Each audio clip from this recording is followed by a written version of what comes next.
Hi guys, welcome to this channel. तो दोस्तों, RRB NTPC CBT 1 के आंसर की आ चुकी है और आई होप आप सभी के काफी बढ़िया मार्क्स आ रहे होंगे और आप आरआरबी एनटीपीसी सीबीटी 2 के लिए बढ़िया से प्रिपेयर कर रहे होंगे। तो आज के इस वीडियो में गाइस हम आरआरबी एनटीपीसी सीबीटी 2 जो कि 2016 में हुआ था उसमें पूछे गए सभी जीके के क्वेश्चंस को ऑल इंपॉर्टेंट एक्स्ट्रा फैक्ट्स के साथ अच्छे से डिस्कस करेंगे। तो वीडियो कुछ इस तरह का रहने वाला है गाइस, जिसमें हम क्वेश्चंस को के आंसर्स के साथ उससे जुड़े जितने भी इंपॉर्टेंट फैक्ट्स बनते हैं उन सभी को बढ़िया से डिस्कस करेंगे, इमेजेस के थ्रू, मैप्स के थ्रू और उससे जुड़े सभी इंपॉर्टेंट फैक्ट्स के थ्रू। और आगे आपके आरआरबी एनटीपीसी सीबीटी 2 में जितने भी क्वेश्चन इस टॉपिक से रिलेटेड बन सकते हैं उन सभी को बढ़िया से डिस्कस करेंगे। तो वीडियो काफी इंटरेस्टिंग होने वाला है गाइस, आप वीडियो में एंड तक बने रहिएगा।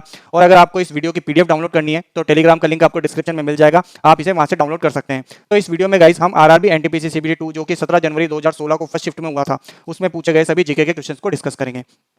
तो स्टार्ट करते हैं गाइस। तो फर्स्ट क्वेश्चन है गाइस हमारा, ऑप्टिकल फाइबर किस सिद्धांत पर कार्य करता है। तो आपको सिंपली इसका आंसर पता ही होगा, क्या होता है, पूर्ण आंतरिक परावर्तन पर। अब बात कर लेते हैं गाइस ऑप्टिकल फाइबर क्या होता है। तो पूरी दुनिया में जो फास्टेस्ट इंटरनेट चल रहा है, सबसे तेज इंटरनेट जो चल रहा है वो किसकी हेल्प से चल रहा है, वो चल रहा है ऑप्टिकल फाइबर की हेल्प से। ये बहुत ही बाल जितना या उससे भी पतला एक वायर होता है, कांच या प्लास्टिक से बना हुआ, और ये बिजली से नहीं चलता है गाइस, ये प्रकाश की किरणों से चलता है। इसमें प्रकाश की किरणों का इस्तेमाल किया जाता है। एक क्वेश्चन ये भी बहुत इंपॉर्टेंट है गाइस, ये पूछा जाता है कि फादर ऑफ फाइबर ऑप्टिक्स हम किसे बोलते हैं। तो आपको याद रखना है गाइस, चार्ल्स कुन को हम फादर ऑफ फाइबर ऑप्टिक्स बोलते हैं। आपको जरूर याद रखना गाइस, काफी इंपॉर्टेंट है। अब बात कर लेते हैं गाइस, पूर्ण आंतरिक परावर्तन क्या होता है। तो पूर्ण आंतरिक परावर्तन क्या होता है, सबसे पहले आपको याद रखना होगा कि क्रिटिकल एंगल यानी कि क्रांतिक कोण हम किसे बोलते हैं। तो क्रांतिक कोण वो होता है, वह एंगल यानी कि आपतन कोण का वह मान जिससे अपवर्तन कोण का मान 90 डिग्री हो जाए, तो उसको हम क्या बोलते हैं, क्रांतिक कोण बोलते हैं। अब बात करते हैं पूर्ण आंतरिक परावर्तन की। तो पूर्ण आंतरिक परावर्तन हम किसे बोलेंगे, आपतन कोण का मान जब क्रांतिक कोण से बढ़ाया जाता है तो अपवर्तित किरण परावर्तित होकर उसी माध्यम में प्रवेश कर जाती है और प्रकाश की इस घटना को ही हम क्या बोलते हैं, पूर्ण आंतरिक परावर्तन बोलते हैं। काफी एग्जाम में पूछा जाता है गाइस कि पूर्ण आंतरिक परावर्तन के लिए शर्तें क्या क्या हैं। तो दो शर्तें गाइस, एक तो प्रकाश सघन माध्यम से विरल माध्यम में जाना चाहिए, जैसे कि यहाँ पर कि ये क्या है, वाटर, और ये क्या है, हवा। तो ये क्या है, सघन माध्यम है, ये विरल माध्यम है। तो एक कंडीशन ये बन जाती है कि प्रकाश सघन माध्यम से विरल माध्यम में जाना चाहिए। दूसरी कंडीशन ये है गाइस कि आपतन कोण का मान हमेशा क्रांतिक कोण से अधिक होना चाहिए। ये दो कंडीशन है गाइस पूर्ण आंतरिक परावर्तन के लिए, काफी एग्जाम में पूछा जाता है, तो ये भी आपको याद रखना है। नेक्स्ट बात करते हैं गाइस, पर्यावरण अधिनियम कब लागू किया गया। पर्यावरण संरक्षण अधिनियम यानी कि एनवायरमेंट प्रोटेक्शन एक्ट कब लागू किया गया। तो ये है गाइस 1986 में हमने पर्यावरण संरक्षण अधिनियम लागू किया गया। अब बात करते हैं गाइस कि ये भारतीय संविधान के किस अनुच्छेद के अंतर्गत इसको अधिनियमित किया गया है। तो ये है अनुच्छेद 253 यानी कि आर्टिकल 253 के अंतर्गत पर्यावरण संरक्षण अधिनियम यानी कि एनवायरमेंट प्रोटेक्शन एक्ट को अधिनियमित किया गया है। जरूर याद रखना है, आपसे पूछा जा सकता है। नेक्स्ट बात करते हैं गाइस, संविधान का कौन सा आर्टिकल यानी कि कौन सा अनुच्छेद ये निर्दिष्ट करता है कि राज्य पर्यावरण की रक्षा और सुधार करने तथा देश के वनों और वन्य जीवों की रक्षा करने का प्रयास करेगा। तो आपको पता ही होगा गाइस, राज्यों के नीति निर्देशक तत्व या नीति निर्देशक सिद्धांत किस आर्टिकल के अंतर्गत आते हैं, ये आते हैं 36 से 51 के अंतर्गत। उसी में से एक आर्टिकल यह निर्दिष्ट करता है, आर्टिकल 48A, कि राज्य पर्यावरण की रक्षा और सुधार करने तथा देश के वनों और वन्य जीवों की रक्षा करने का प्रयास करेगा। काफी इंपॉर्टेंट है, ये भी आपको जरूर याद रखना है। अब बात कर लेते हैं गाइस, प्रत्येक नागरिक पर्यावरण की रक्षा करेगा, ये किस आर्टिकल के अंतर्गत आता है। तो ये आता है आर्टिकल 51A। आपको पता ही होगा गाइस, राज्यों के नागरिकों के जो मौलिक कर्तव्य हैं, हमारे जो मौलिक कर्तव्य हैं वो कितने मौलिक कर्तव्य हैं, 11 हैं। और सारे मौलिक कर्तव्य किस आर्टिकल के अंतर्गत आते हैं, आर्टिकल 51A के अंतर्गत। पहले मौलिक कर्तव्यों की संख्या थी हमारे 10, और इनको कब ऐड किया गया था, इनको किया गया था 42nd अमेंडमेंट में, यानी कि 42वें संशोधन में हमारे मौलिक कर्तव्यों को जोड़ा गया है। और ये किस आर्टिकल के अंतर्गत आते हैं, 51A के अंतर्गत आते हैं। अब बात करते हैं, पहले तो 10 थे, अब ये 11वां कौन सा मौलिक कर्तव्य ऐड कर दिया, तो ये भी आपको जरूर याद रखना है। इसको ऐड किया गया था 86th अमेंडमेंट यानी कि 86वें संशोधन में 11वां हमारा मौलिक कर्तव्य ऐड किया गया। और 11वां हमारा मौलिक कर्तव्य क्या है गाइस, कि 6 से 14 वर्ष के जितने भी बच्चे हैं उन सभी को मुफ्त और अनिवार्य शिक्षा उपलब्ध कराना, सबको एजुकेशन प्रोवाइड करना है। ये हमारा मौलिक कर्तव्य है 6 से 14 वर्ष के बच्चों को। और ये कब ऐड किया गया था, ये किया गया था 2002 में ऐड इसको किया गया था, और ये 86th अमेंडमेंट के अंतर्गत किया गया था। ये आपको जरूर याद रखना है गाइस, ये काफी इंपॉर्टेंट क्वेश्चन है जो मोस्टली रिपीट होते ही रहते हैं सभी एग्जाम में। ठीक है गाइस, नेक्स्ट क्वेश्चन की ओर बढ़ते हैं। तो नेक्स्ट क्वेश्चन है गाइस, कितने भारतीय राज्य और संघ शासित प्रदेशों ने भारतीय तटरेखा साझा की है। तो इसको समझने के लिए हम मैप देख लेते हैं। तो कौन कौन से राज्य हैं जो समुद्री सीमा साझा करते हैं। तो वो राज्य guys Gujarat, Maharashtra, Goa, Karnataka, Kerala, Tamil Nadu, Andhra Pradesh, Odisha and West Bengal जो समुद्री सीमा यानी कि तटरेखा साझा करते हैं। तो ये टोटल कितने राज्य हैं, ये 9 राज्य हैं। अब यूनियन टेरिटरी की बात करें तो कौन कौन सी है, यानी कि केंद्र शासित प्रदेश, एक पहला हो जाता है हमारा दादर नागर हवेली एंड दमन दीव, दूसरा हो जाता है लक्षद्वीप, तीसरा है हमारा पुदुचेरी यानी कि पौंडीचेरी, और फोर्थ हो जाता है हमारा अंडमान एंड निकोबार आइलैंड। अब एक क्वेश्चन ये भी पूछा जाता है गाइस कि कौन से राज्य की समुद्री सीमा यानी कि तट रेखा की लंबाई सबसे अधिक है, कोस्टल लेंथ की लंबाई सबसे अधिक है, तो वो हो जाता है हमारा गुजरात। अगर यूनियन टेरिटरी में पूछा जाए तो यूनियन टेरिटरी में क्या है, अंडमान एंड निकोबार आइलैंड, जो 1962 किलोमीटर की है, सबसे अधिक है। ये आपको जरूर याद रखना है गाइस। नेक्स्ट क्वेश्चन की ओर बढ़ते हैं। तो नेक्स्ट क्वेश्चन है गाइज हमारा, महात्मा बुद्ध के जीवन से संबंधित 4 पवित्र स्थलों में से एक महाबोधि मंदिर जो है वह कहाँ स्थित है, तो वह कहाँ स्थित है गाइज, वो बिहार में स्थित है। अब ये 4 पवित्र स्थल कौन कौन से हैं तो उसके बारे में हम बात कर लेते हैं। पहला है हमारा लुम्बिनी, जहां महात्मा बुद्ध का जन्म हुआ था, और ये कहाँ पर है, ये नेपाल में है गाइज, ये आपको जरूर याद रखना है। दूसरा है बोध गया, जहां बुद्ध ने ज्ञान प्राप्त किया, और ये कहाँ पर है हमारा, ये है हमारा बिहार में, जहां पर महाबोधि मंदिर परिसर स्थित है, अभी मैंने आपको बताया है। तीसरा है हमारा सारनाथ, जहां बुद्ध ने दिव्य ज्ञान देना प्रारंभ किया था, तो ये कहाँ पर है, ये है हमारा वाराणसी डिस्ट्रिक्ट के अंतर्गत आता है, यूपी में। फोर्थ है हमारा कुशीनगर, जहां बुद्ध का महापरिनिर्वाण हुआ था, ये कहाँ पर है, ये है हमारा यूपी में। तो ये 4 इंपॉर्टेंट स्थल है गाइस महात्मा बुद्ध के जीवन से संबंधित, जो आपको जरूर याद रखने हैं गाइस। तो नेक्स्ट क्वेश्चन की ओर बढ़ते हैं। तो नेक्स्ट क्वेश्चन है गाइस हमारा, माउंट सेंट हेलेंस, जो कि क्या है, एक एक्टिव स्ट्रेटो वोल्केनो है, एक सक्रिय स्ट्रेटो ज्वालामुखी है, कहां पर स्थित है, तो सिंपली इसका आंसर हो जाएगा यूएसए में, यानी कि संयुक्त राज्य अमेरिका में स्थित है। अब बात कर लेते हैं गाइस भारत में कितने वोल्केनो हैं। भारत में 2 ज्वालामुखी हैं। पहला है हमारा बैरन ज्वालामुखी, यानी कि बैरन आइलैंड जिसे हम बोलते हैं, यह स्थित है अंडमान एंड निकोबार द्वीप समूह में, और ये क्या है, भारत का एक लौता एक्टिव वोल्केनो है गाइस। ये आपको जरूर याद रखना है, भारत का सक्रिय ज्वालामुखी कौन सा है, एकमात्र ज्वालामुखी है बैरन आइलैंड जिसे हम बोलते हैं, ये भारत का इकलौता सक्रिय ज्वालामुखी है। दूसरा क्या है हमारा, नारकोंडम ज्वालामुखी, जो कि क्या है, एक प्रसुप्त यानी कि इनएक्टिव वोल्केनो है, ये प्रसुप्त हो चुका है गाइस, ये इनएक्टिव हो चुका है, ये आपको जरूर याद रखना है। तो भारत में मेनली कितने ज्वालामुखी है, कितने वोल्केनो है, तो 2 ज्वालामुखी है गाइस। नेक्स्ट क्वेश्चन की बात करते हैं। तो नेक्स्ट क्वेश्चन है गाइस हमारा, 2004 में नासा ने किस ग्रह का अध्ययन करने के लिए मैसेंजर स्पेसक्राफ्ट को लॉन्च किया, मैसेंजर अंतरिक्ष यान का शुभारंभ किया।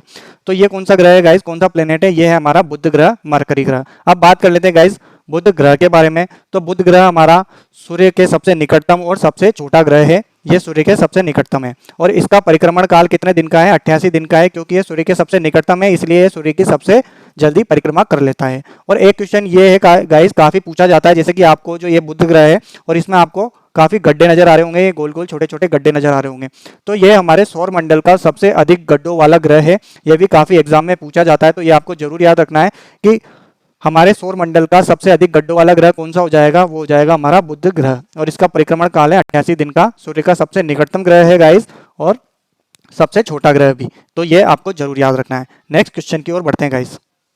तो नेक्स्ट क्वेश्चन है गाइस हमारा, भारत के संविधान की कौन सी अनुसूची भारत के राज्यों तथा संघ शासित प्रदेशों को सूचीबद्ध करता है, तो इसका सिंपली आंसर क्या हो जाएगा, वो कौन सी अनुसूची है, वो है प्रथम अनुसूची। अब भारत के संविधान में कुल कितनी अनुसूचियां हैं, कितने आर्टिकल हैं, उन सबके बारे में बात कर लेते हैं गाइस। तो भारत का जो संविधान है वो 22 भागों में विभाजित है, ये आपको जरूर याद रखना है, काफी एग्जाम में पूछा जाता है कितने पार्ट हैं, तो वो है 22 पार्ट है, 22 पार्ट है। और टोटल आर्टिकल कितने हैं, 395 आर्टिकल है, यानी कि 395 अनुच्छेद है, और 12 अनुसूचियां हैं। टोटल अनुसूचियों की संख्या कितनी है, 12 अनुसूचियां हैं। और ये 12 अनुसूचियां कौन कौन सी है गाइस, ये आपको जरूर याद रखना है। जैसे कि प्रथम अनुसूची जो है हमारी, उसमें क्या है, संघ का नाम एवं उसका राज्य क्षेत्र आता है, जो भी एग्जाम में पूछा गया था, उसका आंसर क्या हो जाएगा, प्रथम अनुसूची हो जाएगा। बाकी जो इंपॉर्टेंट अनुसूचियां हैं गाइस, वो आपको जरूर याद रखनी है, जैसे कि छठी अनुसूची काफी एग्जाम में पूछी जाती है। 8वीं अनुसूची की कुल कितनी भाषाएं शामिल है हमारी, और एक ये है 11वीं और 12वीं अनुसूची, ये भी काफी एग्जाम में पूछी जाती है, तो ये दोनों भी आपको, ये अनुसूचियां भी आपको जरूर याद रखनी है। वैसे तो आप पूरी 12 की 12 ही याद रख लें तो काफी बढ़िया है गाइस, क्योंकि इससे रिलेटेड एक क्वेश्चन हर एग्जाम में पूछा ही जाता है, आप चेक कर लीजिएगा, हर शिफ्ट के एक एग्जाम में पूछा जाता है, तो ये आपको जरूर याद रखना है। नेक्स्ट क्वेश्चन की बात कर लेते हैं गाइस। तो नेक्स्ट क्वेश्चन है हमारा, एक तरल के साथ आंशिक रूप से भरा एक टैंक एक समान क्षितिज त्वरण के अधीन है, टैंक में तरल की सतह के बारे में निम्नलिखित में से कौन सा सही है। तो आपको ये बताना है गाइस कि वो कौन सी दिशा में गिरेगा, किस दिशा में रहेगा, तो ये आपको बताना है। तो आपको सिंपली पता होगा, जैसे कि आप सपोज करते हैं ये एक ट्रक है ना, ये एक ट्रक है गाइस, और ये आपका टैंक रखा हुआ है। तो आपको पता ही होगा, जब ट्रक एक्सेलरेशन के साथ आगे बढ़ेगा तो टैंक क्या होगा, न्यूटन का फर्स्ट नियम, जड़त्व के नियम के अधीन ये एकदम से क्या होगा, इसको धक्का लगेगा पीछे की ओर, राइट।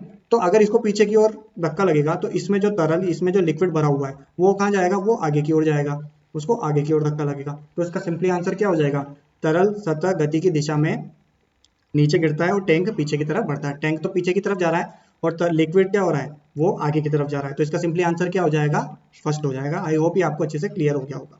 नेक्स्ट क्वेश्चन की बात करते हैं गाइस। तो नेक्स्ट क्वेश्चन स्टार्ट करने से पहले गाइस, अगर आपने वीडियो को लाइक और चैनल को सब्सक्राइब नहीं किया है तो प्लीज आप वीडियो को लाइक और चैनल को सब्सक्राइब जरूर करिएगा।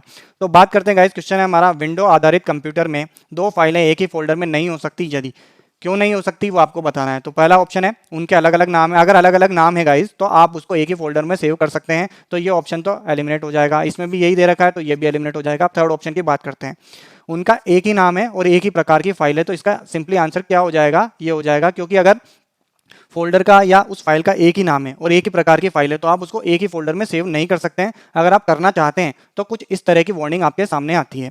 क्या लिखा रहता है, the destination already contains A folder name TWC, यानी कि जो भी उस फोल्डर का नाम है, अगर एक ही प्रकार की फाइल पहले से उस फोल्डर में मौजूद है तो आप उसी नाम की और उसी प्रकार की फाइल उसमें कॉपी नहीं कर सकते हैं, उसमें ऐड नहीं कर सकते हैं। आपको इस तरह की वार्निंग शो होती है, आपने देखा ही होगा गाइस।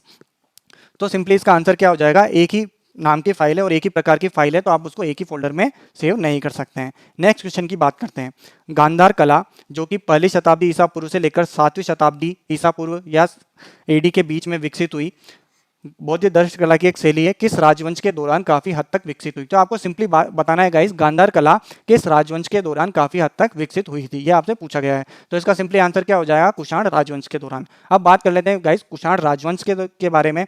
तो ये इनका जो आगमन है वो कहाँ से हुआ है, चाइना से हुआ है गाइस। और इनके दौरान कुषाण राजवंश का जो सबसे प्रभावी राजा था उसका नाम क्या है गाइस, तो उसका नाम है गाइस कनिष्क। ये कुषाण राजवंश का सबसे प्रभावी राजा था और इसी के नाम पर कश्मीर का नाम पड़ा है गाइस। और इसी ने शक संवत को शुरू किया था।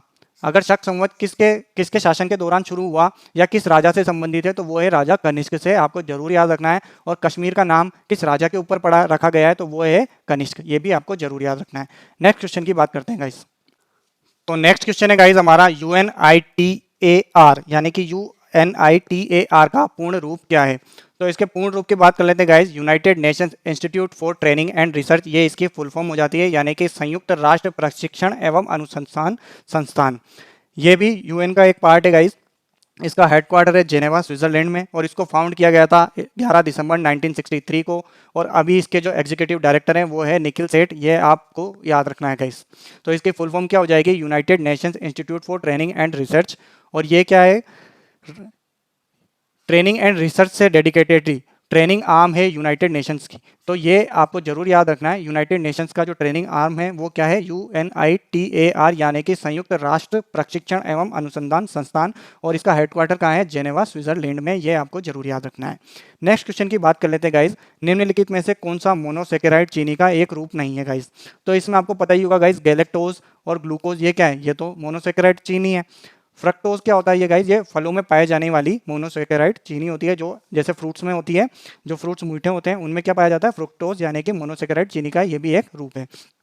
तीसरा हो जाता है, इसका करेक्ट आंसर क्या है, माल्टोज, जो क्या है एक डाइसेकेराइड है गाइस, ये एक मोनोसेकेराइड चीनी का रूप नहीं है। तो इसका करेक्ट आंसर क्या हो जाएगा, माल्टोज, ये आपको जरूर याद रखना है। नेक्स्ट क्वेश्चन की बात करते हैं गाइस। गाइस हमारा निम्नलिखित में समानताएं याद करनी है। हमें 4 फेस्टिवलों के नाम दे रखे हैं, मकर संक्रांति, पोंगल, लोहरी और बैसाखी।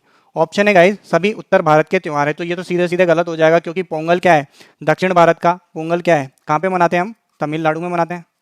तो ये क्या है, दक्षिण भारत का त्यौहार है, तो ये तो उत्तर भारत का तो है नहीं, तो ये तो सिंपली गलत हो जाएगा। बात कर लेते हैं गाइस पोंगल के लिए। तो ये क्यों मनाया जाता है, इसको भी जनवरी माह में मनाया जाता है और ये मनाया जाता है मेनली सूर्य की उपासना के लिए। ये आपको जरूर याद रखना है, काफी एग्जाम में पूछा जाता है कि पोंगल को क्यों मनाया जाता है, पोंगल फेस्टिवल किस लिए मनाया जाता है, किस उपलक्ष्य में मनाया जाता है, तो सूर्य की उपासना के लिए मनाया जाता है। किस राज्य में मेनली मनाया जाता है, तो यह है तमिलनाडु में। नेक्स्ट ऑप्शन हमें दे रखा है सभी फसल महोत्सव के नाम में, हाँ तो ये क्या है, एक सभी फसल महोत्सव है, तो ये इसका आंसर हो जाएगा। और ये दे रखा है सभी त्यौहार जनवरी में मनाए जाते हैं, तो ये तो क्या है, गलत हो जाएगा गाइस, क्योंकि जो बैसाखी है, बैसाखी क्या है, इसको क्या बोलते हैं हम, फसल कटाई महोत्सव के नाम पर भी बैसाखी को जाना जाता है। ये भी आपसे पूछा जा सकता है, तो ये आपको जरूर याद रखना है। ये मेनली पंजाब का त्यौहार है गाइस, और ये कब मनाया जाता है, ये मनाया जाता है अप्रैल के महीने में, तो ये भी आपको जरूर याद रखना है। नेक्स्ट क्वेश्चन है गाइज हमारा, नंदा देवी पर्वत किस भारतीय राज्य में स्थित है। तो काफी रिपीटेड क्वेश्चन है गाइज, काफी एग्जाम में पूछा जाता है, किस राज्य में है, उत्तराखंड में। और ये इसमें ये भारत की सबसे सेकंड हाईएस्ट पीक है गाइज, भारत की सबसे सेकंड हाईएस्ट चोटी है और उत्तराखंड की सबसे बड़ी चोटी है, सबसे हाईएस्ट चोटी है, ये भी आपको जरूर याद रखना है। नेक्स्ट क्वेश्चन की ओर बढ़ते हैं। तो नेक्स्ट क्वेश्चन है गाइज हमारा, जैसा कि सर्वोच्च न्यायालय न्यायाधीशों की संख्या संशोधन अधिनियम 2008 के संबंध में भारत के संविधान में परिकल्पना की गई थी कि सर्वोच्च न्यायालय में भारत का एक मुख्य न्यायाधीश यानी कि सीजेआई होगा तथा अन्य न्यायाधीश कितने नहीं हो सकते हैं, ये आपसे पूछा गया है। तो इसका सिंपली आंसर हो जाएगा 30 से अधिक नहीं हो सकते हैं। अब ये किस आर्टिकल में कहा गया है ऐसा, तो ये कहा गया है सर्वोच्च न्यायालय का संविधान के अनुच्छेद 124(1) के तहत भारत के सर्वोच्च न्यायालय में एक मुख्य न्यायाधीश तथा 30 अन्य न्यायाधीश होंगे, 30 से अधिक नहीं होंगे। तो ये किस आर्टिकल में है, 124(1) में है। ये आपके लिए काफी इंपॉर्टेंट है, आपको जरूर याद रखना है गाइस। नेक्स्ट क्वेश्चन की बात करते हैं। निम्नलिखित में से किस देश ने दुनिया का सबसे शक्तिशाली जियो जासूसी उपग्रह गाओफेन 4 को प्रक्षेपित किया? तो इसको लॉन्च किया गया था गाइस 28 दिसंबर को 2015 को। तो ये उस टाइम का करंट का क्वेश्चन था जो कि आपके एग्जाम में आया था और इसको लॉन्च किया था चाइना ने। तो इसको अब अभी हम क्यों स्टडी कर रहे हैं, क्योंकि अभी रिसेंटली चाइना ने गाओफेन 14 पृथ्वी अवलोकन उपग्रह को लॉन्च किया है। तो ये इसलिए काफी इंपॉर्टेंट हो जाता है और इसको लॉन्च किया है अभी दिसंबर 2020 को। तो ये आपको जरूर याद रखना है। क्या है, चीनी अंतरिक्ष एजेंसी ने हाल ही में गाओफेन 14 नामक एक optical studio mapping earth observation satellite को लॉन्च किया है और इस उपग्रह को किस रॉकेट लॉन्चर की हेल्प से किया है, तो लॉन्ग मार्च 3B कैरियर रॉकेट लॉन्चर का उपयोग करके इसको लॉन्च किया गया है। तो ये आपको जरूर याद रखना है, करंट के पॉइंट ऑफ व्यू से भी और साइंस एंड टेक के पॉइंट ऑफ व्यू से भी आपके लिए काफी इंपॉर्टेंट हो जाता है। तो नेक्स्ट क्वेश्चन की बात करते हैं गाइस। तो नेक्स्ट क्वेश्चन है हमारा, निम्नलिखित में से यहूदियों का धार्मिक पाठ कौन सा है? तो इसका सिंपली आंसर हो जाएगा तोरा। ये यहूदियों का मोस्ट इंपॉर्टेंट धार्मिक पाठ है और ये 5 बुक का संकलन है गाइस, 5 किताबों का संकलन है। ये भी आपको जरूर याद रखना है क्योंकि कभी एग्जाम में पूछ लिया जाता है कि तोरा जो है वो कितनी किताबों का संकलन है। ये 5 किताबों का संकलन है। और इसका मतलब क्या होता है तोरा का? तोरा का मतलब होता है आदेश या कानून, इसका मतलब होता है। अब बात कर लेते हैं गाइस बाकी ऑप्शन की। तो यहाँ पे धम्मपद और ये जो त्रिपिटका लिखा हुआ है ये किस धर्म के ग्रंथ हैं? तो ये है हमारे बौद्ध धर्म के, ये बौद्ध धर्म के महत्वपूर्ण ग्रंथ हैं। यहाँ पे लिखा हुआ है गाइस साहिब, तो साहिब से इसका मतलब बन जाता है गुरु ग्रंथ साहिब, जो कि किस समुदाय का धार्मिक ग्रंथ है? तो ये है सिख समुदाय का। आपको मालूम ही होगा, काफी इंपॉर्टेंट धार्मिक ग्रंथ है। और यह कौन सी लिपि में, कौन सी लैंग्वेज में लिखा गया है? तो यह है गुरुमुखी लैंग्वेज में लिखा गया है। ये काफ़ी इंपॉर्टेंट है, आपको जरूर याद रखना है। और गुरुमुखी लैंग्वेज को किसने इंट्रोड्यूस करवाया था या किसने इसको स्टार्ट किया था? तो वो थे हमारे गुरु अंगद। ये भी काफ़ी एग्जाम में पूछा जाता है, सबसे मोस्ट इंपॉर्टेंट क्वेश्चन है कि गुरुमुखी लैंग्वेज को किसने स्टार्ट किया था? तो ये हमारे गुरु अंगद ने। तो ये आपको जरूर याद रखना है। नेक्स्ट क्वेश्चन की बात करते हैं गाइस। भारत का बहु अनुप्रयोग सौर टेलीस्कोप MAST यानी कि मल्टी एप्लीकेशन सोलर टेलीस्कोप सौर वेधशाला में शुरू किया गया, मतलब कहाँ पर इसको शुरू किया गया? तो इसका सिंपली आंसर हो जाएगा गाइस उदयपुर में इसको शुरू किया गया। ये हमारा सोलर टेलीस्कोप आपको इमेज में शो हो ही रहा होगा। और इसको कहाँ पर लॉन्च किया गया है? तो उदयपुर में। आपको पता ही होगा हमारी फतेह सागर झील है, तो फतेह सागर झील के एकदम बीचों बीच इसको स्टार्ट किया गया है गाइस। इसको कब स्टार्ट किया गया था? 2015 में इसको स्टार्ट किया गया था। और ये किस लिए काम आएगा गाइस? ये सूर्य की 3D इमेजिंग और उसके अध्ययन के लिए काम आएगा गाइस, ये आपको जरूर याद रखना है। तो नेक्स्ट क्वेश्चन की बात करते हैं गाइस। तो नेक्स्ट क्वेश्चन है गाइस हमारा, हमें कुछ लेटर दे रखे हैं, उन अक्षरों को पुनः व्यवस्थित करते हुए हमें बताना है कि ये किस देश की राजधानी है। तो बात करते हैं गाइस, अफगानिस्तान की राजधानी क्या है? काबुल, राइट। और ये वर्ड किससे मैच हो रहे हैं? काबुल से मैच हो रहे हैं। तो इसका सिंपली आंसर क्या हो जाएगा? अफगानिस्तान। अब बात कर लेते हैं गाइस, चीन की राजधानी क्या है? चीन की राजधानी है गाइस बीजिंग। बहरीन की राजधानी है हमारी मनामा। और अल्जीरिया की राजधानी है, इसी के नाम से है, अल्जीर। तो ये तो आपको इजीली याद हो जाएगा, आपको ये तीनों कैपिटल भी याद रखनी है। नेक्स्ट क्वेश्चन की बात करें तो क्रांतिकारियों की अभिनव भारत सोसाइटी किसने आयोजित की थी या अभिनव भारत सोसाइटी का गठन किसने किया था? ये आपसे पूछा गया है। तो अभिनव भारत सोसाइटी का गठन 1904 में पुणे में किया गया था, विनायक दामोदर सावरकर और उनके भाई गणेश दामोदर सावरकर के द्वारा। तो इसका सिंपली आंसर क्या हो जाएगा? विनायक सावरकर के द्वारा किया गया था। अब बात कर लेते हैं गाइस जवाहरलाल नेहरू के से जुड़े हुए एक क्वेश्चन की। तो डिस्कवरी ऑफ इंडिया जो बुक है वो किसके द्वारा लिखी गई थी? भारत की खोज बुक किसके द्वारा लिखी गई थी? वो लिखी गई थी डॉक्टर पंडित जवाहरलाल नेहरू के द्वारा। और ये हमारे भारत के क्या थे? पहले प्रधानमंत्री थे, ये तो आपको याद ही होगा। अब भगत सिंह से जुड़ा एक काफी इंपॉर्टेंट क्वेश्चन है गाइस, जो काफी एग्जाम में पूछा जाता है कि नौजवान भारत सभा का गठन किसने किया? तो वो थे हमारे भगत सिंह। कब किया था इन्होंने? ये इन्होंने किया था मार्च 1926 में, राइट। तो ये भी आपको जरूर याद रखना है। नेक्स्ट क्वेश्चन की बात करते हैं। नेक्स्ट क्वेश्चन है हमारा, अजंता की गुफाओं की चित्रकारी भारत में किसके स्वर्ण युग का प्रमाण है? तो इसका सिंपली आंसर क्या हो जाएगा? बौद्ध धर्म के। अब आपको इमेज में शो हो ही रहा होगा, जैसे कि ये है हमारी अजंता की गुफाएं और यहाँ पे देखो एक बौद्ध भिक्षु भी आपको तपस्या करते हुए, ध्यान करते हुए दिखाई दे रहा होगा। तो ये क्या है? बौद्ध का स्वर्ण युग के प्रमाण है। अब बात कर लेते हैं हम अजंता की गुफाओं से जुड़े और एक्स्ट्रा फैक्ट्स की। तो अजंता की गुफाएं कहाँ पे स्थित है? ये क्वेश्चन भी काफी एग्जाम में पूछा जाता है।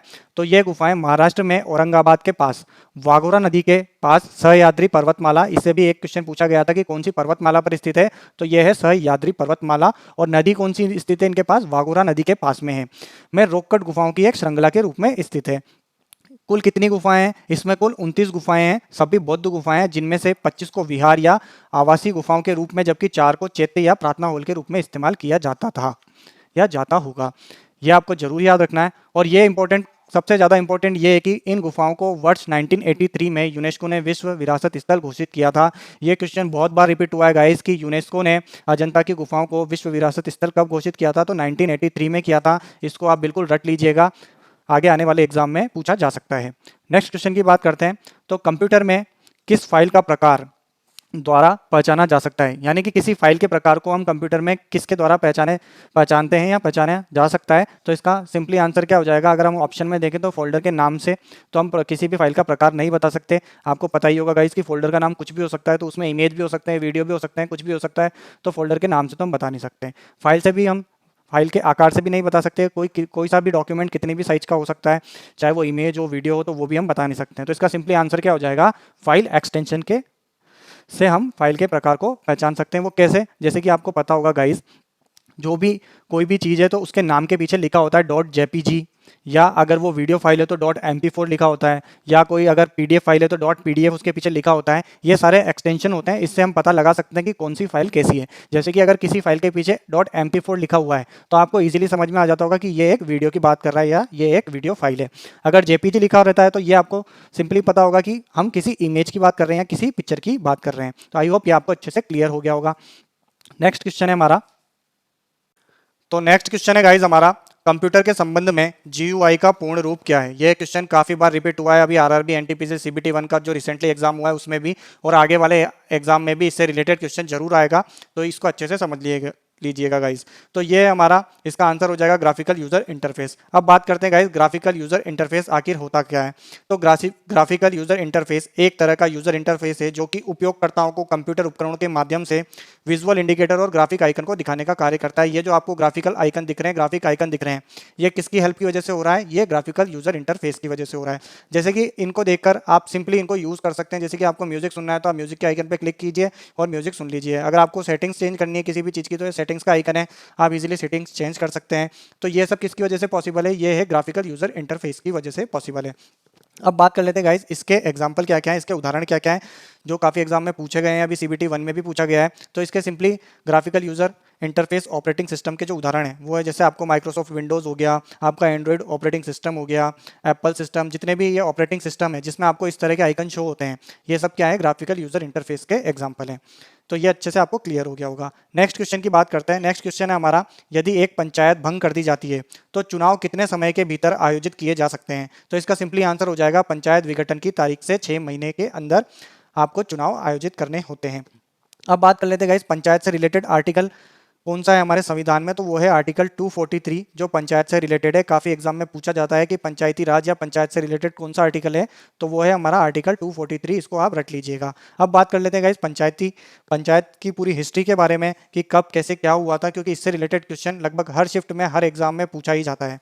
तो स्वतंत्रता के पश्चात वर्ष 1957 में जो योजना आयोग था, जिसका स्थान अब नीति आयोग ने ले लिया है, द्वारा सामुदायिक विकास कार्यक्रम और राष्ट्रीय विस्तार सेवा कार्यक्रम के अध्ययन के लिए बलवंत राय मेहता समिति का गठन किया गया था। बलवंत राय मेहता समिति आपको जरूर याद रखनी है गाइस, क्योंकि इससे रिलेटेड काफ़ी क्वेश्चन पूछे जाते हैं। फॉर एग्जांपल कि बलवंत राय मेहता समिति किससे रिलेटेड है, तो वो है पंचायती राज से रिलेटेड। या फिर ये पूछा जाता है कि पंचायती राज से रिलेटेड कौन सी समिति है, तो वो है हमारी बलवंत राय मेहता समिति का गठन किया गया था। नवंबर 1957 में समिति ने अपनी रिपोर्ट सौंपी, जिसमें त्रिस्तरीय पंचायती राज व्यवस्था जो कि ग्राम स्तर, मध्यवर्ती स्तर एवं जिला स्तर पर लागू करने का सुझाव दिया था। और 1958 में राष्ट्रीय विकास परिषद ने बलवंत राय मेहता समिति की सिफारिशें स्वीकार की तथा 2 अक्टूबर 1959 को नागौर जिले में, राजस्थान के नागौर जिले में प्रधानमंत्री पंडित जवाहरलाल नेहरू द्वारा देश की पहली त्रिस्तरीय पंचायत का उद्घाटन किया गया। तो ये आपको जरूर याद रखना है गाइस, कब उद्घाटन किया था और कहाँ उद्घाटन किया था। तो पहली जो पंचायत का उद्घाटन किया था वो किया गया था नागौर जिले में, राजस्थान के 2 अक्टूबर 1959 को पंडित जवाहरलाल नेहरू के द्वारा। ये आपको जरूर याद रखना है, काफ़ी एग्जाम में ये पूछा जाता है। और वर्ष 1993 में 73rd और 74वें संविधान संशोधन से भारत में पंचायती राज व्यवस्था को संवैधानिक दर्जा प्राप्त हुआ था। तो किस संविधान संशोधन में संवैधानिक दर्जा प्राप्त हुआ था? 1993 में 73वें व 74वें संविधान संशोधन से। अब ये कब हुआ था? 24 अप्रैल को हुआ था गाइस। 24 अप्रैल 1993 को पंचायती राज व्यवस्था को संवैधानिक दर्जा प्राप्त हुआ था। इसीलिए हम 24 अप्रैल को पंचायती राज दिवस मनाते हैं। क्यों मनाते हैं? क्योंकि इस दिन पंचायती राज व्यवस्था को संवैधानिक दर्जा प्राप्त हुआ था, इसलिए हम 24 अप्रैल को पंचायती राज दिवस मनाते हैं। ये भी आपको जरूर याद रखना है गाइस। तो आई होप पंचायत से रिलेटेड जितने भी क्वेश्चन आपके आने वाले एग्जाम में बन सकते हैं वो आपको इससे क्लियर हो जाएंगे। नेक्स्ट क्वेश्चन की ओर बढ़ते हैं गाइस। तो नेक्स्ट क्वेश्चन है गाइस हमारा, काफी इजी सा क्वेश्चन है। इलेक्ट्रॉन की खोज किसने की थी? तो आप सभी को पता होगा इलेक्ट्रॉन की खोज किसने की है, वो की है जे थॉमसन ने। अब बात करें, एक क्वेश्चन यह भी पूछा जाता है गाइस कि इलेक्ट्रॉन पे जो आवेश होता है उसका मान कितना होता है, इलेक्ट्रॉन पे कितना आवेश होता है। तो ये आपको जरूर याद रखना है, 1.6 इंटू 10⁻⁹ इलेक्ट्रॉन पे आवेश होता है। अब इलेक्ट्रॉन के मास यानी कि इलेक्ट्रॉन के अगर द्रव्यमान के बारे में आपसे पूछा जाता है तो इलेक्ट्रॉन पे द्रव्यमान कितना होता है गाइस? 9.1093 into 10⁻31 kilogram. ये आपको जरूर याद रखना है। ये भी आपसे पूछा जा सकता है कि इलेक्ट्रॉन पे कितना आवेश होता है यानी कि कितना चार्ज होता है और कितना इलेक्ट्रॉन का द्रव्यमान होता है। तो ये भी आपको जरूर याद रखना है। नेक्स्ट क्वेश्चन की बात करें गाइस हम, तो निम्नलिखित में से किस उपकरण को विद्युतीय उपकरणों को वोल्टेज स्पाइक से बचाने के लिए डिजाइन किया गया है? यानी कि ऐसा कौन सा उपकरण है जो इलेक्ट्रिकल इक्विपमेंट, जो हमारे विद्युत उपकरण होते हैं जैसे एसी, टीवी, फ्रिज, जो भी हम इलेक्ट्रिकल इक्विपमेंट यूज करते हैं उन सबको वोल्टेज स्पाइक से बचाने के लिए डिजाइन किया गया है। तो इसका सिंपली आंसर क्या हो जाएगा? Surge protector. अब ये सर्ज प्रोटेक्टर होता क्या है गाइस? तो सबसे पहले देख लेते हैं हम। जब कनेक्शन का वोल्टेज बहुत ही कम समय में अचानक बहुत अधिक मात्रा में बढ़ जाता है, आपने देखा होगा वोल्टेज कम ज़्यादा होते रहते हैं, ज़्यादा हाई वोल्टेज आ जाते हैं तो क्या होता है, हमारा इलेक्ट्रिक टीवी वगैरह कभी कभी फूक जाते हैं, खराब हो जाते हैं। तो उस कंडीशन को हम क्या बोलते हैं? उसको बोलते हैं हम वोल्टेज स्पाइक। तो एक सर्ज प्रोटेक्टर एक ऐसा उपकरण है जो वोल्टेज वृद्धि, वोल्टेज स्पाइक के विरुद्ध आपके उपकरणों की रक्षा करता है। जब एक निश्चित स्तर से परे वोल्टेज बढ़ता है तो सर्ज प्रोटेक्टर या तो अतिरिक्त ऊर्जा को जमीन में स्थानांतरित कर देता है या अवरोध करता है। ऐसा करने से यह सुनिश्चित करता है कि वोल्टेज वृद्धि के कारण इसके साथ जुड़े उपकरण प्रभावित न हो, टूटे फूटे नहीं, खराब ना हो। आपने इमेज में आपको शो हो रहा होगा, ये क्या है? ये एक सर्ज प्रोटेक्टर है। ये आपने कई ऑफिसों में, अपने घर पे, काफ़ी जगह पर इसको देखा होगा गाइस। तो ये क्या है? एक सर्ज प्रोटेक्टर है। काफ़ी तरह के सर्ज प्रोटेक्टर आते हैं, तो ये उन्हीं में से एक है। आई होप ये आपको क्लियर हो गया होगा। नेक्स्ट क्वेश्चन की ओर बढ़ते हैं गाइस। तो नेक्स्ट क्वेश्चन की बात कर लेते हैं गाइस। नेक्स्ट क्वेश्चन है हमारा, निम्नलिखित में से भारतीय रेल का शुभंकर प्रतीक कौन है? इंडियन रेलवे का मस्कट कौन है? ये एग्जाम में काफ़ी बार पूछा जाता है गाइस। हर एग्जाम में किसी न किसी शिफ्ट में ये क्वेश्चन हर बार रिपीट होता है, तो इसको आप जरूर याद रखिएगा। आपको इमेज में शो हो ही रहा होगा, ये क्या, एक हाथी का फोटो है और इसका नाम है भोलू। आपको यहाँ पे इंडियन रेलवे का साइन भी नजर आ रहा होगा। तो ये इसका आंसर क्या हो जाएगा? भोलू, जो कि क्या है? एक हाथी है। नेक्स्ट क्वेश्चन की बात करते हैं। खाद्य श्रृंखला में प्राथमिक उपभोक्ता और द्वितीयक उपभोक्ताओं के बीच क्या अंतर है? तो वो हमें बताना है। तो इसका सिंपली आंसर हो जाएगा गाइस सेकंड ऑप्शन, क्योंकि इसमें क्या लिखा हुआ है? प्राथमिक उपभोक्ता केवल पौधे खाते हैं और द्वितीयक उपभोक्ता प्राथमिक उपभोक्ताओं को खाते हैं। ये इसका सिंपली आंसर हो जाएगा। फॉर एग्जाम्पल, जैसे कि प्राथमिक उपभोक्ता क्या हो जाते हैं? भेड़ बकरी हो जाते हैं, मुर्गी वगैरह क्या हो जाते हैं? ये क्या खाते हैं? पौधे खाते हैं, अनाज वनाज खाते हैं। लेकिन द्वितीय उपभोक्ता अगर पौधे तो खाते ही हैं लेकिन उनको भी खा जाते हैं, जैसे मुर्गी को खा जाएंगे, बकरे को खा जाएंगे, जैसे कि मनुष्य हैं। तो हम क्या है? द्वितीयक उपभोक्ता हैं। तो इसका सिंपली आंसर क्या हो जाएगा? Second option. नेक्स्ट क्वेश्चन की बात करते हैं गाइस। तो नेक्स्ट क्वेश्चन है गाइस हमारा, वायुमंडल के निम्नलिखित परतों में से किस में रेडियो संचार संभव है? तो इसका सिंपली आंसर क्या हो जाएगा? आयन मंडल में। अब बात कर लेते हैं गाइस वायुमंडल की विभिन्न परतों के बारे में, कौन कौन सी परत है। तो फर्स्ट पे आता है हमारा ट्रोपोस्फीयर यानी कि शोभ मंडल, जिसमें मौसम संबंधी घटनाएं होती है। अगर आपसे एग्जाम में पूछा जाए कि मौसम संबंधी घटनाएं किस में होती है, तो वो होती है हमारे ट्रोपोस्फीयर में यानी कि शोभ मंडल में। और ओजोन मंडल किन दो परतों के बीच में है? तो वो है हमारी समताप मंडल और शोभ मंडल के बीच में है हमारी ओजोन परत। ये आपको जरूर याद रखना है। और अगर इसका पूछा जाए कि कितने डिस्टेंस पे है, तो 15 से 35 किलोमीटर के बीच में है हमारी ओजोन परत। अब बात करते हैं समताप मंडल के बारे में। तो अगर एग्जाम में आपसे पूछा जाता है कि हमारे जो हवाई जहाज हैं, एरोप्लेन वगैरह हैं, वो कौन से एटमॉस्फेरिक परत में या प्लेट में उड़ते हैं, तो वो कहाँ पर उड़ते हैं, हमारे सप्ताप मंडल में उड़ते हैं। ये भी आपको जरूर याद रखना है, काफी एग्जाम में पूछा जाता है। और आपको दिख ही रहा होगा कि जो आयन मंडल है उसमें क्या है, हमारी रेडियो तरंगों का संचार संभव है, तो ये आपको जरूर याद रखना है। और ये दोनों भी आपको जरूर याद रखना है कि शोभ मंडल में क्या होता है, मौसम संबंधी घटनाएं होती है। ओजोन परत जो है हमारी वो सप्ताप मंडल और शोभ मंडल के बीच में स्थित है, और समताप मंडल में क्या होता है, हमारे प्लेन उड़ते हैं जो समताप मंडल में उड़ते हैं, तो ये आपको जरूर याद रखना है। नेक्स्ट बात करते हैं हम, निम्नलिखित में से कार्बन नकारात्मक बनने वाला पहला देश कौन सा है, तो इसका सिंपली आंसर हो जाएगा भूटान। ये फर्स्ट कार्बन नेगेटिव कंट्री है जो बन गई है गाइस। अब बात कर लेते हैं हमारे पड़ोसी देश भूटान के बारे में। भूटान भारत के उत्तर में स्थित है। यह आधिकारिक रूप से किंगडम ऑफ भूटान के रूप में जाना जाता है गाइस। और सबसे इंपॉर्टेंट है गाइस, यह अरुणाचल प्रदेश, सिक्किम, असम और पश्चिम बंगाल के भारतीय राज्यों के साथ सीमा साझा करता है। काफी एग्जाम में पूछा जाता है कि कितने राज्य भूटान के साथ सीमा साझा करते हैं, तो 4 राज्य भूटान के साथ सीमा साझा करते हैं। ये 4 राज्य कौन कौन से हैं, अरुणाचल प्रदेश, सिक्किम, असम और पश्चिम बंगाल, ये आपको जरूर याद रखना है। और भूटान की जो राजधानी है वो क्या है, थिम्पू है। और भूटान भारत का सबसे छोटा पड़ोसी देश है, ये भी आपको जरूर याद रखना है। काफी एग्जाम में पूछा जाता है कि भारत का जो सबसे छोटा पड़ोसी देश कौन सा है, वो है भूटान। कई लोग गलती करके नेपाल लगा देते हैं, लेकिन भारत का जो सबसे छोटा पड़ोसी देश है वो है हमारा भूटान, आपको जरूर याद रखना है। नेक्स्ट क्वेश्चन की ओर बढ़ते हैं गाइस। तो नेक्स्ट क्वेश्चन है, भारतीय संविधान के अनुसार एक उच्च न्यायालय के न्यायाधीश को अन्य उच्च न्यायालय में स्थानांतरित करने के लिए अधिकृत कौन है, तो वो है हमारा भारत का राष्ट्रपति। अब बात कर लेते हैं भारत के राष्ट्रपति के से संबंधित आर्टिकल कौन सा है, किस आर्टिकल में ऐसा कहा गया है कि भारत का एक राष्ट्रपति होगा, तो वो है आर्टिकल 52। ये आपको जरूर याद रखना है गाइस, काफी इंपॉर्टेंट है, काफी एग्जाम में पूछा जाता है। नेक्स्ट क्वेश्चन है हमारा, हमें उपयुक्त विकल्प बताना है। फलों को लंबे समय तक कोल्ड स्टोरेज में संरक्षित किया जाता है क्योंकि आर्द्रता का प्रभाव बढ़ जाता है, ये तो गलत हो जाएगा। तो इसका सिंपली आंसर हो जाएगा फलों के श्वसन दर में कमी आती है, इसी की वजह से कोल्ड स्टोरेज में जो फल है हमारे वो ज़्यादा दिनों तक सुरक्षित या ज़्यादा दिनों तक फ्रेश रहते हैं। नेक्स्ट क्वेश्चन है हमारा, भारतीय स्वतंत्रता संग्राम के सैनिक विद्रोह के दौरान भारत का गवर्नर जनरल कौन था। तो सबसे पहले बात कर लेते हैं सैनिक विद्रोह कब हुआ था गाइस, 10 मई 1857 को ये हमारा सैनिक विद्रोह हुआ था। कहाँ पर हुआ था, ये हुआ था हमारा मेरठ में, तो ये आपको जरूर याद रखना है। और इसी दिन से 1857 की क्रांति की शुरुआत भी हुई थी। अब उस टाइम पे हमारा भारत का गवर्नर जनरल कौन था, वो थे हमारे लॉर्ड कैनिंग। इसके बाद 1857 की क्रांति इन्हीं के कार्यकाल में स्टार्ट हुई। अगर आपने वीडियो एंड तक देखा है गाइस, तो प्लीज़ वीडियो को लाइक और चैनल को सब्सक्राइब जरूर करिएगा। आगे आने वाले वीडियोस का लिंक आपको इसी वीडियो के डिस्क्रिप्शन में भी मिल जाएगा, तो आप इसे वहां से देख सकते हैं। पीडीएफ के लिए भी टेलीग्राम का लिंक आपको डिस्क्रिप्शन में मिल जाएगा, पूरी पीडीएफ ये वहां से डाउनलोड कर सकते हैं। Thank you so much for watching, have a nice day.